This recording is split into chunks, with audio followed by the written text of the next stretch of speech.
Taylor Swift opens up about her struggles, right? So you may have already heard that there's a Netflix documentary about Taylor Swift. It's called Miss Americana, and it premiered at Sundance yesterday.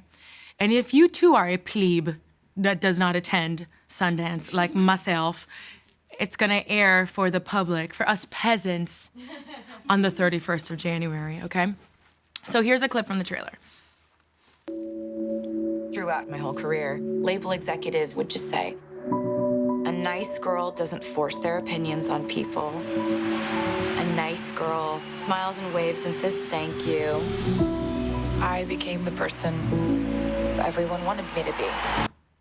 You know what? Okay, before I even get into this, the way that it pisses me off thinking about men who have no idea what it's like to be a teenage girl or in the spotlight, very comfortable in their corner offices, telling Taylor Swift to be a nice girl. Let me tell you something. If any man, anybody ever tells you, not just man, anybody ever tells you to stop and be a nice girl, what they're telling you to do is to be a quiet girl. So that's one. That's already pissed me off, you know?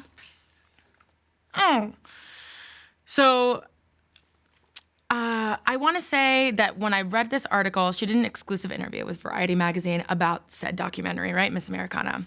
And I want to say that when I read it, it was a little bit, how do you say, trigger warning for moi. And not because I'm a pop star under the thumb of Scooty Brown, right? And just because it turns out that women have like 3 universal struggles, I feel, you know? That's wanting to be heard, wanting to be respected, and wanting to be liked, right? And those 3 things, being heard, being respected, and being liked, don't fare so well in a professional space. You know what I mean? And in the documentary, there is a moment where she talks about seeing photos of herself and how this has affected her relationship with food, you know? And she elaborates more. And the way that she describes this relationship, I think, is best explained with this quote, right?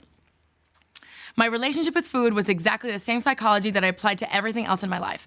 I was given a pat on the head, I registered that as good.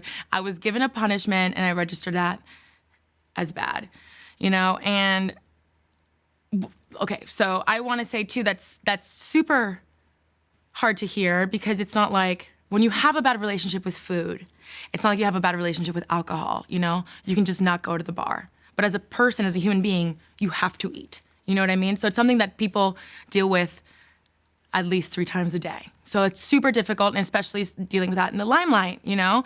For example, when she was 18, she was on the cover of, she said that she was on the cover of magazine for the first time, and it wasn't for what you thought. It was because she was wearing something where her belly, her stomach, didn't look super flat, and people speculated she was pregnant. And that just like breaks my fucking heart, because hello, like we're, us normies, like we just, if we don't like a photo, we can untag ourselves on Facebook. But like, you know, to go to your local CVS and having people think that you're pregnant because you like what the fuck, I just ate tacos. You know, like people don't eat tacos, you know, people don't fucking eat food. You don't have like the, I call it digest rest after Thanksgiving when you want to go to sleep. I started that, spread that around. Digest rest. People are like the itis, I'm like, my digest rest sounds so good, okay? Or like, so she also shared about the time that she went to a photo shoot, and the stylist would be like, oh wow, like you fit into these sample size clothing, like usually we have to go get them altered, but like with you, we can just throw the clothes off the runway onto your body, it fits perfectly. And she took it as like a tap on the head. I just want to give a shout out quickly to my stylist, Martin, because I remember when we first started the show, I was nervous just about we can't hear ourselves, our voicemails. Like seeing yourself on camera can be a little jarring.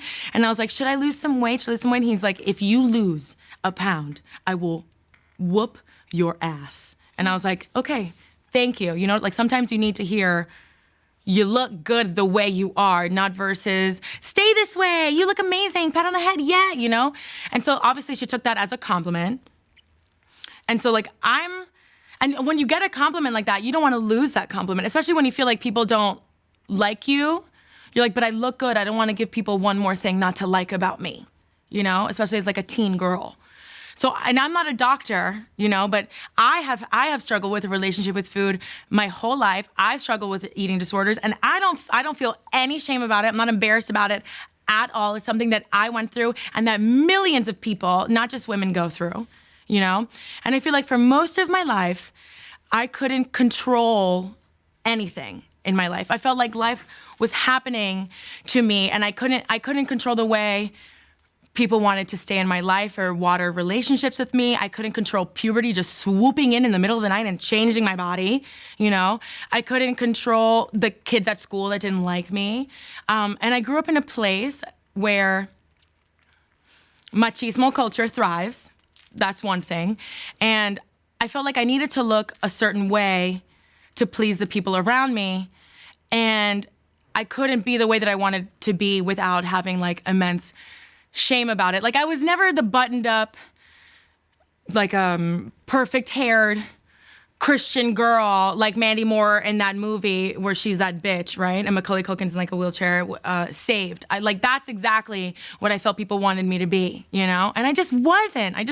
Please, hello. I was never gonna be that person, And in a way of me wanting to control my own narrative, I found power and maybe controlling what came in and out of my body, And I look at Taylor Swift, and she's this huge megastar. She's easily one of the most famous people on the earth, And she has been famous since she was like 14 or 15. And she has probably never felt like she was in control of her own narrative. And she was looking at people to help her with her narrative. And they told her, what's best is if you look this way and you talk this way and that you're nice, And everybody like just telling her what to do, and the public scrutiny, and like during this time of her life where like you become a woman. I'm not a girl.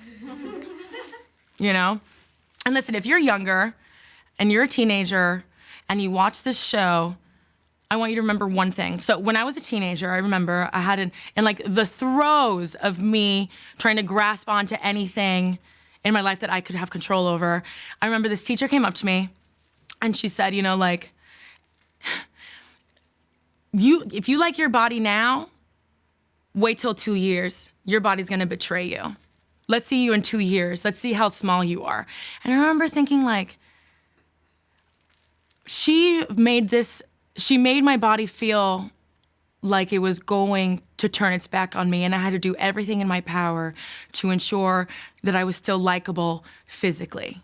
Maybe I didn't feel very liked in my personal life. I didn't feel liked at school, but people complimented my body, and I need to hold on to this just in case people don't like me. You know what I mean? People don't think I'm smart. And I want to tell you something.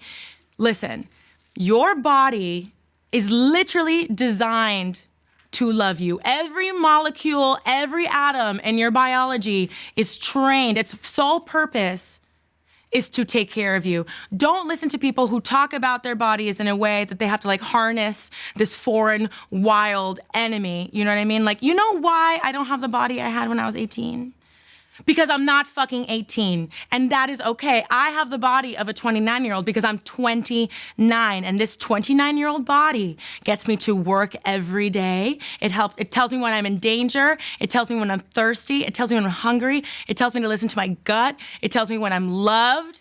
It tells me to go to sleep. It tells me to dance when I'm happy at parties. I love this body, and I will not let anybody tell me to be smaller in any way, So what's the point here? My point is that Taylor Swift took control of her narrative, and she made a movie about being Taylor Swift, and that's that shit that I do like, okay? So everybody is hard on themselves in one way or another. Let's be kinder to one another. And I won't apologize for my Kevin Jonas jokes. Okay, guys, so we'll be back after this break. Oh, you like that? That's my show. Weekdays, live, 12:30 p.m.